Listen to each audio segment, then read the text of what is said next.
Hello everybody and welcome back to my channel. Today I'm going to be talking about probably my all-time favourite book of all time. For me, A Christmas Carol is inseparable from Christmas itself. I have read it every year for as long as I can remember. A quiet, personal tradition that mirrors the rituals of the season. There is something deeply wholesome about this book, not in a shallow or sentimental way, but in the sense that it feels restorative. A Christmas Carol by Charles Dickens has endured for nearly 2 centuries, not simply as a seasonal story, but as a moral fable that continues to shape how we think about kindness, generosity, and redemption. Though firmly rooted in Victorian England, its emotional power feels timeless.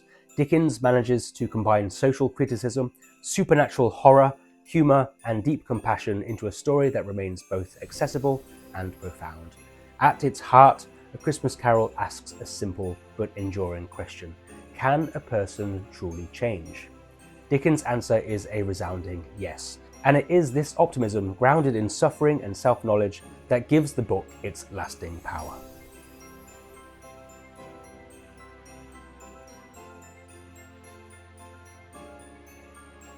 The novel opens with one of the most famous lines in English literature. Marley was dead to begin with.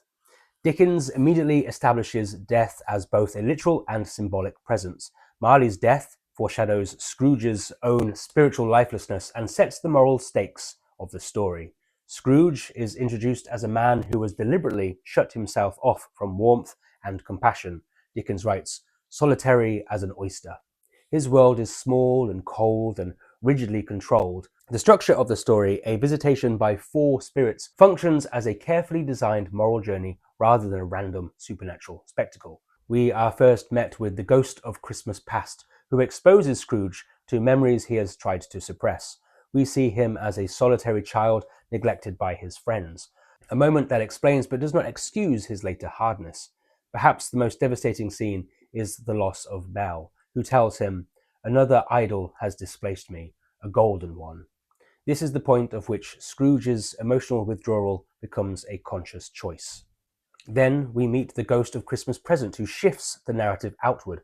Dickens contrasts Scrooge's former claim that the poor should die and decrease the surplus population with the warmth of the Cratchit household, Tiny Tim's fragile optimism. God bless us, everyone, he says, and this becomes the emotional centre of the story. The spirit's rebuke is one of the novel's sharpest moments of social criticism. It may be, he says, that in the sight of heaven you are more worthless and less fit to live than millions like this poor man's child. Scrooge is then visited by the ghost of Christmas yet to come, who removes all comfort. There is no dialogue, no humour, only implication. Scrooge hears businessmen discussing a death with indifference, thieves profiting from a corpse, and a neglected grave. Confronted with his own end, he finally pleads, "I am not the man I was." Ebenezer Scrooge is one of the greatest fictional characters ever put to paper. But what does he represent? Scrooge is not merely a miser, he is a man terrified of vulnerability. Dickens describes him as hard and sharp as flint. Flint, yet struck, produces fire. This metaphor becomes prophetic. Beneath Scrooge's hardness lies the capacity for warmth, once ignited. Importantly, Scrooge's transformation is not sudden. It unfolds through fear and through shame and grief and recognition. By the time he awakes on Christmas morning, his joy feels earned. His declaration, "I will honour Christmas in my heart and try to keep it all the year." This is not just a festive sentiment, but a moral resolution. The supporting characters act as moral anchors rather than simple contrasts. Bob Cratchit represents patience and quiet endurance, while Tiny Tim embodies vulnerability and hope. Marley serves as a cautionary figure, warning Scrooge that mankind was my business. The spirits themselves are not neutral guides, but forces of memory, empathy, and consequence. And one of the most intriguing aspects of A Christmas Carol is that it is unapologetically a ghost story. Modern audiences often forget that Dickens was not subverting Christmas tradition by writing something supernatural, he was participating in it. In the 19th century, the telling of ghost stories at Christmas was not unusual, but actually expected. Long winter nights, flickering firelight, and a pause in ordinary labour created the perfect conditions for tales that blurred the boundary between the familiar and the uncanny. Christmas occupies a liminal space in the year. It is a moment suspended between endings and beginnings, between the old year and the new. At such times, we are naturally drawn to stories about thresholds between life and death, past and present, guilt and redemption. Ghost stories thrive in these spaces because they externalize what we already feel: reflection and regret, hope, and the awareness of the passing. The supernatural in A Christmas Carol is not merely decorative.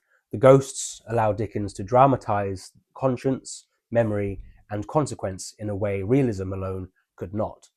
Marley's chains give physical form to moral failure. The spirits embody time itself. As Dickens writes, Marley is condemned to wander, pondering what it was he could have done, but did not do. This is a fate far more unsettling than any conventional horror. And there are so many beautiful characters to cherish and treasure. Of course, there is Scrooge, a fantastic character, but Bob Cratchit as well and his whole family. Bob Cratchit is often remembered simply as Scrooge's long-suffering clerk, but this understates his importance. He is actually the moral counterweight to Scrooge, a man with little material wealth but immense emotional richness. Where Scrooge hoards, Bob gives. Where Scrooge isolates himself, Bob participates in life fully, despite its hardships. Dickens is careful not to idealize Bob unrealistically. He is poor and overworked and vulnerable to Scrooge's whims. His joy is not born of ignorance, but of resilience. After a long day in the cold counting house, Bob returns home with enthusiasm and gratitude, greeting his family with warmth rather than resentment. This quiet dignity is crucial to the story's moral argument. Kindness is not dependent on comfort. The Cratchit household, visited by the ghost of Christmas Present, is one of the most memorable scenes in the novella. Dickens describes their home as small and their meal as modest, yet the atmosphere is rich with affection and mutual care. Mrs. Cratchit's pride in her pudding, the children's excitement, and the family's shared laughter create a sense of abundance that sharply contrasts with Scrooge's barren wealth. And of course, there is Tiny Tim. Though physically fragile, he becomes the emotional heart of the novel. His optimism, God bless us, everyone, is not sentimental decoration, but a challenge to the reader. His potential death, quietly foretold by the spirit, exposes the human cost of Scrooge's earlier indifference to the poor. Bob's response to suffering is especially revealing. When speaking of Tiny Tim's possible death, Bob remains gentle and loving, cherishing the child's presence rather than railing against fate. Even more striking is Bob's Christmas toast to Scrooge. "I'll give you, Mr. Scrooge, the founder of the feast," he says. Despite everything, Bob chooses generosity over bitterness. In doing so, the Cratchits demonstrate Dickens's central belief that moral wealth is measured not by what one owns, but by how one treats others. They do not exist merely to shame Scrooge, but to show him, and also us, the readers, what a fuller, kinder life looks like. And A Christmas Carol endures because it balances moral urgency with compassion. Dickens does not argue that people should be punished for their failures, but that they should be awakened to them. The novel insists that generosity is transformative, not only for those who receive it, but for those who give it. In the end, Scrooge becomes as good a friend, as good a master, and as good a man as the good old city knew. It is a hopeful conclusion, but not a naive one.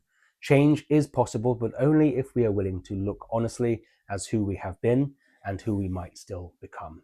It is an absolutely beautiful book, a book that, as I said, I read it every single Christmas, and I urge everybody to do the same.